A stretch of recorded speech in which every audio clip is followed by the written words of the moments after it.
Um grupo que pesquisa experiências de formação de educadores acaba de lançar um livro que nós vamos conhecer agora. Nossas convidadas são as educadoras Eliane Bambini Gorgueira Bruno e Simone Alves Costa, que participaram da elaboração do livro, que é este aqui, ó. Narrativas de Educadores, Mistérios, Metáforas e Sentidos, cuja organizadora é a Luísa Helena da Silva Christophe. É isso? Então, eu queria conversar com vocês sobre esse livro, mas principalmente sobre o grupo que vocês têm no Instituto de Artes da Unesp, aqui de São Paulo, que faz pesquisas sobre educação. Como é que se formou esse grupo? Conta pra gente. Então, o grupo, ele se formou, acho que em 2006, né? A partir de chamar Grupo Arte e Formação de Educadores, né? E aí ele começou com uma disciplina do mestrado que chama Imagem em Palavra, e a Luísa também começou a entrar em contato com pessoas que ela conhecia que tinham experiências nesse sentido. Qual é o sentido? De pensar na formação de educadores a partir de linguagens, de metáforas, através da arte também. Quer dizer, não é especificamente educadores de arte, não é pessoal de arte. Não. O grupo é composto por pessoas de diversas formações e que trabalham em diversos níveis de formação de educadores. Então, é formação inicial, formação continuada, formação ensino à distância, a formação dos alunos também. Então, abarca diversos níveis de formação. Tá, então vocês têm, desde 2000, já tem 6 anos, é um grupo já que está bem consolidado, né? E aqui esse livro é o quê? Vocês colocaram então, que tipo de trabalhos aqui? Na composição do grupo, a gente tem desde professores de educação infantil até professor de ensino superior. De ensino superior. E aí, então, um grupo bem amplo, inicialmente. Nem todos que participaram do grupo de pesquisa participaram do livro. Então, algumas experiências, que foram 6, na verdade, escolhidas, o critério foi experiências que eram... A proposta do grupo era assim, narrativas das experiências de formação de educadores. Então, vários educadores fizeram a exposição de trabalhos que haviam feito ou na universidade, ou na rede pública, ou com professores, não eram trabalhos de formação. De formação. Isso. E aí, nesses trabalhos... E pesquisas também, né? Isso. E nesses trabalhos de formação, o critério de escolha foram aqueles que tinham utilizado diferentes linguagens, mas não só, que tinham dado condição de abertura, de reflexão, de perguntas, levantado mais problemas, mais perguntas, ampliado um pouco o horizonte de investigação sobre os processos formativos. De formação de professores, né?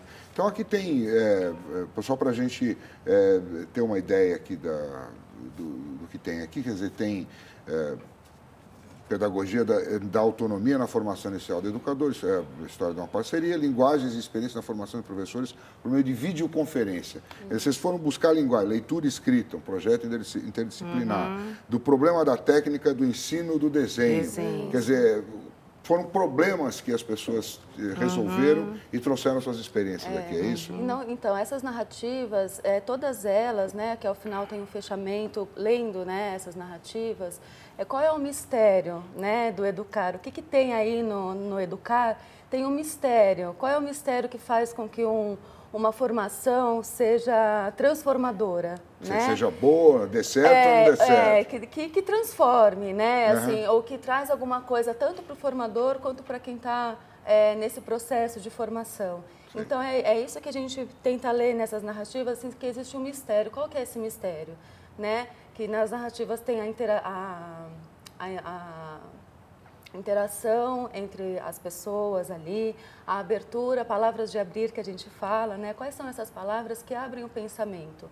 E não aquelas palavras que você só repete o que o autor falou, né? Entendi. Então, das pessoas começarem a se colocar. Então, quais foram as propostas onde as pessoas que estão se formando se colocam, questionam e começam a refletir sobre a sua formação?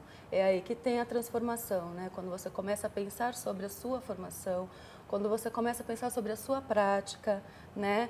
porque é um processo de formação onde só existe a transmissão do conhecimento, ele não acontece uma transformação ali, não acontece algo a mais, né? Quer dizer, a ideia é mudar um pouco a forma como se educa desde, exatamente. sei lá, hoje a gente tem uma escola que muita gente fala que é uma escola do século XIX, né? Que o professor fica ali na frente, tem lá um roteiro para cumprir, né? Que é o que ele preparou para a aula e passa aquilo para os alunos sem que haja uma interação entre a aula, entre a sala e o professor. É isso. E é um resgate também, né? Assim, de como foi a experiência de quem está sendo formado nas escolas, no seu processo, assim.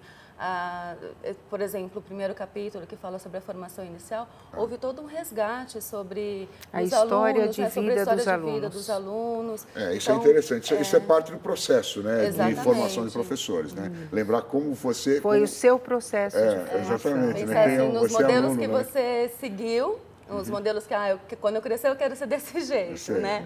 E o modelo, aquele modelo que até te traumatizou, que você não quer seguir.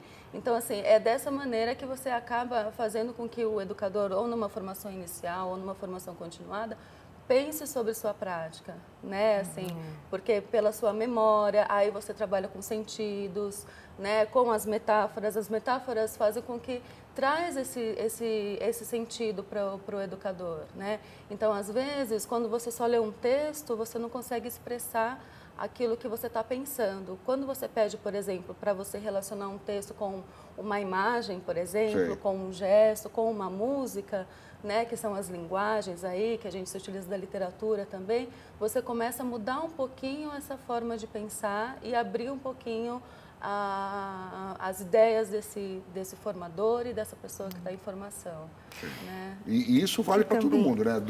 Do ensino fundamental até a universidade, como você falou, né? Isso. E tem uma questão que, assim, a educação vem discutindo muito, já há bastante tempo, nos processos de formação, a questão da relação teoria e prática.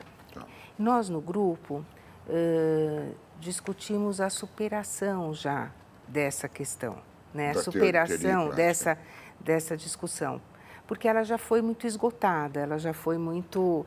E a gente traz mais a questão da experiência, né? Então, a experiência tanto nos processos de formação, como a articulação entre a experiência e o sentido, né? Pensar um pouco sobre o sentido de cada experiência. Sim, então, entendi. Aí para poder reproduzir, isso, né? Porque, às vezes, isso que a Simone estava colocando, né? Que a ideia de a gente buscar o sentido de cada ação. E aí tem os mistérios tanto na postura dos educadores, e a gente fez um estudo com alguns autores sobre a questão do mistério, do processo educacional. Do processo educativo, como é que passa, como é que se dá a formação, a formação do conhecimento na cabeça das pessoas, enfim. Exatamente. Então, é porque às vezes é difícil, né? São experiências que você não consegue reproduzir, né? Na verdade, a ideia não é reproduzir, né? É você... Porque quando a pessoa está escrevendo, narrando a sua experiência, ela acaba refletindo sobre ela. Sim. Quando ela divide, a gente já consegue aprender alguma coisa daquela experiência, né? Mas é uma coisa única, né? Aquela experiência aconteceu naquele momento com aquelas pessoas, daquela forma. Então, a ideia não é você ler a experiência e tentar fazer da mesma forma. Mas é a partir da leitura. Então, o leitor conseguir refletir e atribuir também os sentidos para a sua experiência. Porque aí ele tem que usar o dele, né? É isso que eu queria ouvir de vocês. Quer dizer, porque eu tenho uma experiência de vida, uma forma de fazer, um jeito de ser, falo mais, falo menos, sou mais falante ou menos falante, quer dizer, isso ocorre com o professor, né? E aí ele vê uma narrativa dessa e fala, como queria ser assim, mas não é bem isso, né? Não é a intenção. É que tem essa leitura no final, né? Os 3 últimos capítulos são sobre conversar sobre qual é a definição de experiência, né? Qual é a definição da palavra, da função da palavra aí na formação, né? Que a gente chama das palavras de abrir, de dar a ler. Tem alguns conceitos que a gente foi pegando de alguns autores e a gente foi incorporando no nosso grupo, nos nossos diálogos até, né? E aí a gente conversou, teve uma leitura dessas experiências, aonde que tem aí a aceitação, né, daquela realidade para acontecer aquela experiência, onde teve a intervenção do formador no sentido de levar recursos, não é intervenção no sentido de mostrar, de determinar um caminho, mas é intervenção no sentido de mostrar outros caminhos, né? Vários caminhos, outros recursos para que quem está sendo formado, quem está nesse processo, o estudante, esteja ali e tenha amplie os seus recursos de formação e de leitura do mundo, né? Na verdade, para não dizer assim, ó, é assim e só assim, não tem outra alternativa. E aí é que a gente usa as linguagens, né? Que acho que as linguagens da arte, né? Para poder oferecer outros caminhos para pensar a formação. Legal. Como é que funciona esse grupo, Eliane? Eu queria que você falasse um pouquinho do grupo para a gente. Como é que funciona? Funciona aqui no Instituto de Artes, é aberto, qualquer um pode participar. E pode ter gente que nos assiste aqui e fala, que bacana, queria participar de um grupo desse. Como é que faz? Certo.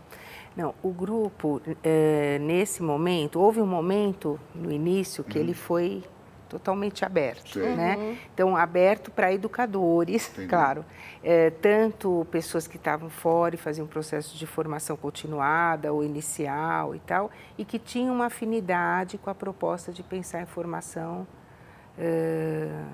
de educadores, que era o tema do livro, do grupo. Depois, houve um momento que a gente sentiu necessidade de fechar um pouco para poder sistematizar tudo que a gente já havia produzido e discutido e tal. Nesse momento, então há momentos no grupo. Entendi.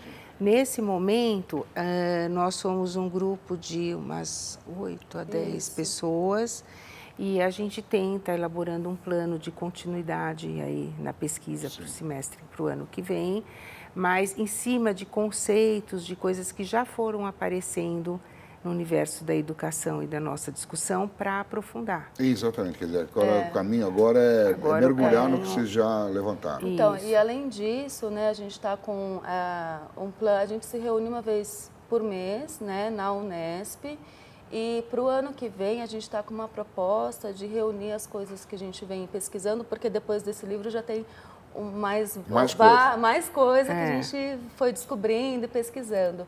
E a gente pretende fazer seminários. Né? Aí a gente vai abrir para as pessoas poderem conhecer o grupo, conversar, trocar, né? Até com outros grupos de pesquisa. Né? Então a gente vai fazer esses seminários. Esses seminários aí são extensivos. Aí vocês avisam a gente aqui que a gente divulga para vocês, tá certo? Legal, parabéns então pelo trabalho aqui. Tá informado que existe esse livro, Narrativas de Educadores, Mistérios, Metáforas e Sentidos. Foi publicado pela Porto de Ideias, pela editora Porto de Ideias, é isso? E pelo esse grupo lá da Unesp. Do Instituto de Artes da Unesp aqui de São Paulo, na Barra Funda. Acho que tem só uma coisa ainda, uma contribuição que eu acho interessante desse grupo, desse livro, é que além das pessoas conhecerem os relatos, como a Simone falou, no final, os 3 últimos capítulos têm um exercício de fazer um estudo, uma análise, trazendo uma contribuição teórica, conceitos. Sim. Então, tanto na questão dos mistérios, tanto na questão das metáforas, até nas questões também, em que eu acho que ajuda o leitor a também poder fazer uma análise das suas experiências. Né? Então, e um avanço no estudo mesmo, para poder levantar mais questões. A intenção não é fechar, não é responder. A ideia é ampliar e ampliar o repertório, né? Isso. Tá certo. Obrigado, Eliane. Obrigado, Simone. Obrigado pela presença de vocês e, mais uma vez, parabéns pelo trabalho. Nós que agradecemos muito. Obrigada.